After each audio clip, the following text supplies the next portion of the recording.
Greetings of peace to everyone. I am Dr. Alfie Sarmiento, the Assistant Dean of the College of Criminal Justice Education and the current Regional Director of the Professional Criminologists Association of the Philippines. Welcome to Angeles University Foundation and welcome to our first general.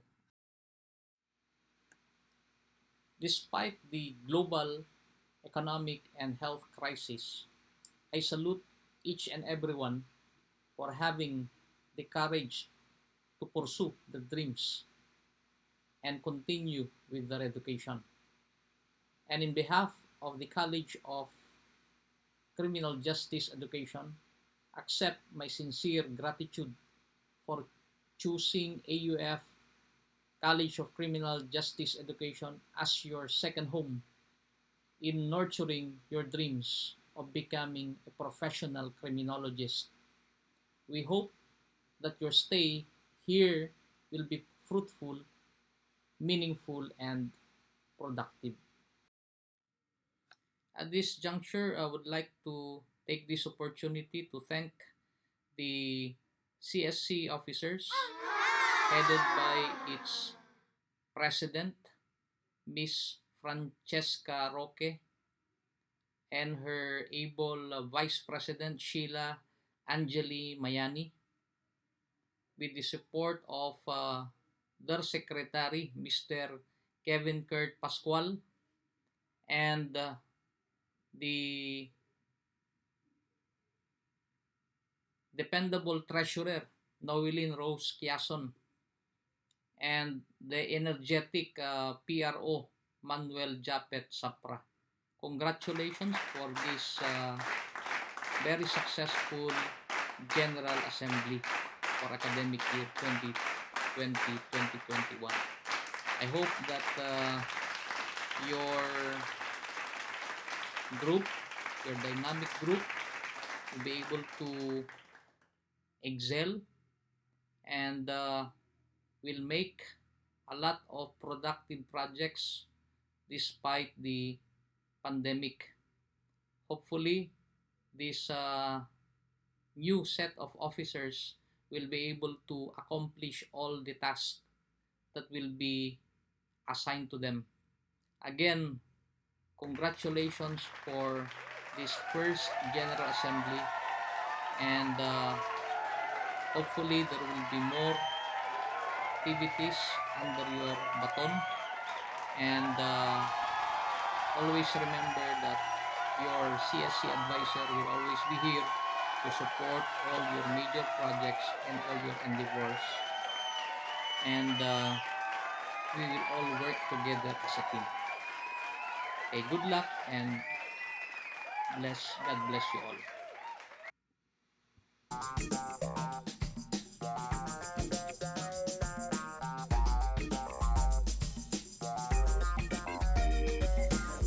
The highlights of this academic year 2020-2021 is the launching of two major projects of Angeles University Foundation, which are the distance learning plan called Brick to Click and the project Agile. These two projects of the university are part of the learning continuity program designed by the academic community of AUF to ensure uninterrupted schooling of the students in the region in these times of pandemic.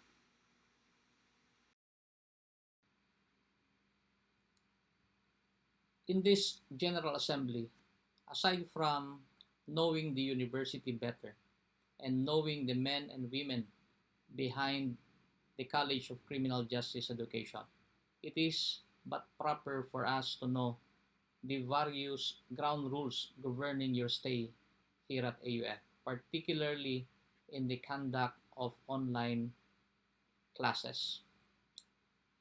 I believe that most of you were already given a copy or have accessed a copy of the ground rules, and these are found in the ClickPack published by the university, which is the Angelinian's Guide to Online Classes.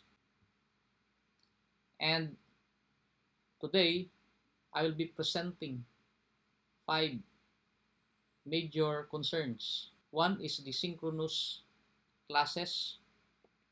Second, rules on online communication. Third, will be on class activities. Fourth will be on assessment and consultation time. And the last one will be on copyright. Let us start with the rules on the conduct of synchronous classes. Whenever you are joining synchronous classes, you have to show respect and courtesy by addressing your instructors as ma'am or sir and your classmates by their given or family name.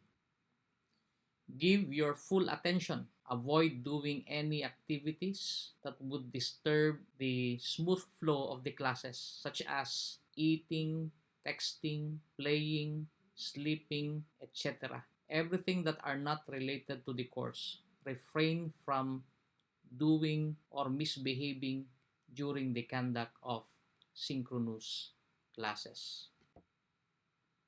Should you use pictures in your email which will appear during video conferences, use your own close-up and decent-looking pictures. Number 4, for professional, especially the core subjects, be present in all video conferences or synchronous classes as scheduled. If you miss the 20% or more of the total number of video conferences, you will incur a failure due to absences or an FA mark in your grading or scholastic record.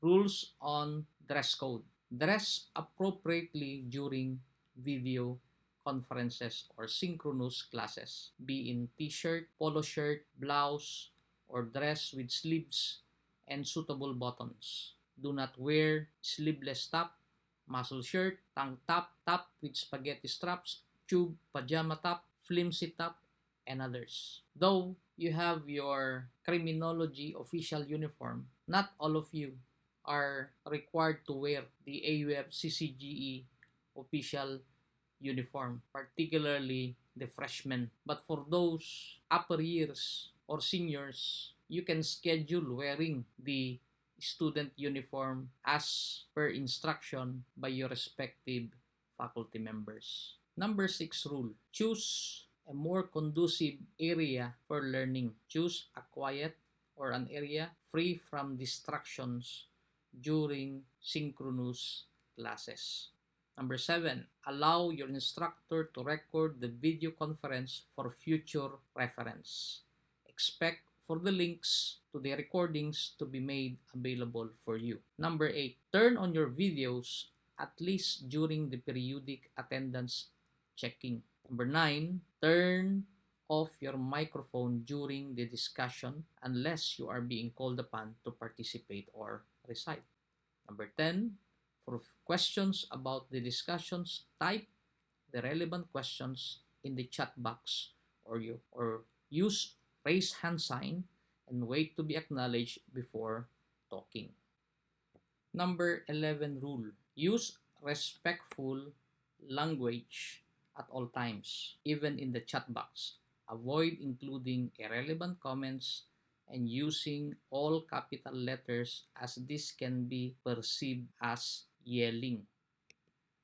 Next subject matter is online communication. Use your AUF email address in any university online transactions such as email, video conferencing, etc. For assistance in accessing your official AUF email address, send a request to mailadmin@auf.edu.ph and attach the needed requirement for verification.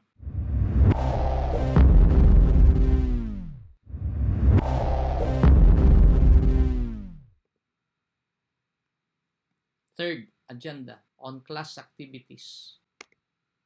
Regularly read, understand, and follow all instructions posted immediately upon receiving notifications. Cooperate and contribute to group activities to the best of your ability. Complete all activities diligently. Most activities are due on the Friday via my class. Check submissions to ensure your work was submitted and to know your similarity or plagiarism rate if required. Should your similarity plagiarism rate be higher than what was prescribed by your professor, you need to resubmit the work on or before the deadline.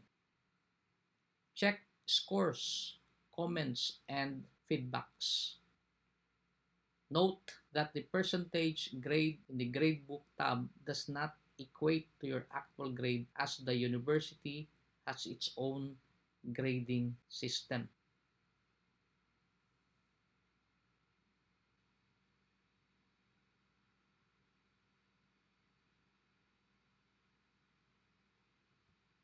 Your grade will be computed as follows. The composition of your grade will be a combination of your class standing and the result of your major examination. Major examinations has a weight of 40% for your midterms and 50% for your final examination, while the class standing, covering quizzes, projects, reports, and others, and major assignments, will be given a weight of 60% for midterms and 50% for the finals. So this is the composition of your grades as per the 2020-2021 grading system. The encoding of grades in this school automate or my AU will be twice as specified below. Schedule will be after 4.5 weeks or first examination, meaning the midterms. The class standing and the first major exam will be computed. Class standing is multiplied by 0.60, while the examination, the first examination, is multiplied by 0.40 to get the raw grade. The raw grade then is transmuted using the existing base of 65 in the transmutation table.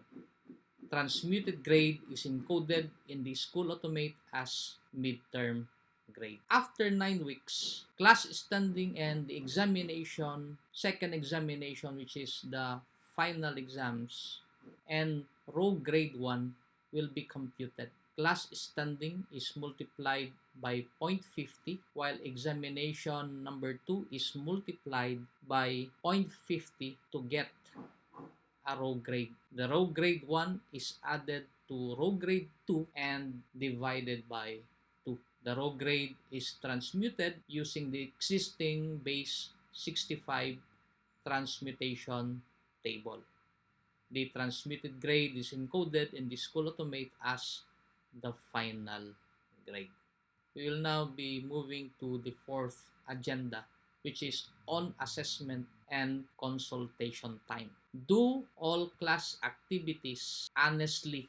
Any act of academic dishonesty, such as but not limited to the ones enumerated below, will be sanctioned on the AUF Student Handbook. Note that items A, C, D, and F and G are lifted from the College Student Handbook edition 2019. Let me mention some of these unfair practices by students that are penalized and defined in the Student Handbook revised 2019. Unauthorized possession of notes or any materials related to a quiz, test, or examination during such quiz, test, or examination, whether the student uses them or not. Another one, opening of unauthorized tabs, windows during quizzes or examinations. That is why we have the lockdown browser as a tool to deter this kind of practices by students who are opening unauthorized windows or browsers during major examinations or long quizzes. We also have the Turnitin to check similarity issues or plagiarism rate in the submitted work. Copying or allowing another to copy from one's examination papers or outputs such as research paper, essays, projects, and others. Another one, having somebody else take the examination in one's place, in which case both the student who took the examination and the student for whom the exam was taken shall be held liable. To move further, talking to or messaging another person during examination is also prohibited. Passing a copied work, report, term paper, or case studies is also discouraged. And the last one, acquisition, use, and distribution of examination questions or other confidential information. Okay, those are the rules pertaining to assessment of students for their major requirements such as tests, quizzes, and submitted reports. On special assessment, you may request for special assessment. Example, your quizzes or your examination only if you miss the schedule because of valid reasons such as poor internet connection, power interruption, illness, and others. You must be able to prove such claim to be excused and request for a special assessment within 10 days after the scheduled assessment. On consultation time, consult your instructor for queries and concerns during their dedicated time for consultation. Queries and concerns raised elsewhere and outside the declared time will not be entertained unless it's urgent. On personal concerns and assistance in case of technical problem, you can always email the right people and right offices for that special concern. For personal concerns, communicate with your instructor during consultation time unless urgent. And for technical assistance in using My Class, refer to the college student portal with tutorials or email myclass@auf.edu.ph. Expect to always be free from distress and fear as AUF supports Republic Act 11313 or Safe Spaces Act. Should you feel unsafe, email your concern to hrdc.grievance@auf.edu.ph. Read the full details of the statement of AUF in this link.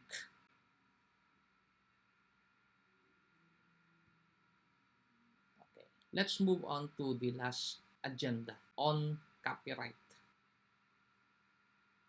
All materials, example, handouts, PowerPoint presentations, recordings of video conferences, modules, and others created and shared by the faculty are owned by the Angeles University Foundation. The Learning Management System Policy approved on October 21, 2019 contained certain copyright guidelines. Sharing, modifying, selling, or distribution of these materials are prohibited and subject to disciplinary actions as provided in the AUF Student Handbook. There you are. We are already done with the presentations on the ground rules on online classes. Hopefully that these certain measures will ensure appropriate behavior and diligence in the conduct of online classes. The university advocates the communication of the following ground rules as discussed earlier to all college students. for certain guidelines or rules that are not clear to you, you can always communicate to us. You can always send your feedback, your comments, your suggestions in and send it to CCJE at auf.edu.ph. And certainly after reading your your letters or your emails, will be able to address your specific concerns as to the various ground rules cited in this presentation. So again, the various rules provided here will guide you towards your productive and meaningful learning experiences in pursuit of higher learning and pursuit of your goal to finish your degree Bachelor of Science in Criminology. Okay. With that being said, thank you for your time and for actively listening to this presentation. Have a nice day and be safe.